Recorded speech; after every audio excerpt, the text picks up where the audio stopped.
السلام عليكم ورحمة الله وبركاته. تيفيغا رجا سبورتس waa ku dhawahay استاد qalabta sida qurux badan ay wareysanaysaan. Waxaa meeshaan tababar ku sameynayo degmada Xamar Jab oo maanta oo soo booqday gudoomiyaha degmada uu sareeyo degmada Xamar Jab gudoomiye Ismaaciil iyo gudoomiyaha arrimaha bulshada ee degmada Xamar Jab gudoomiye Maxamuud Dheere. waxaa kala meeshaan soo booqday joogo gudoomiyada madaalashada degmada Xamar Jab ee ururka habeenka Imaam Ismaan Xasan Cabdullaahi. waxaan leenahay heer Xamar Jab kulay sanadkan insha Allah tartanka degmooyinka maalinta xad oo furma tan kale maanta waxaa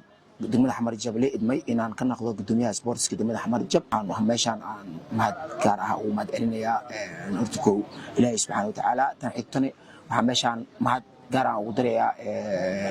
gudoomiyaha degmada Xamar Jab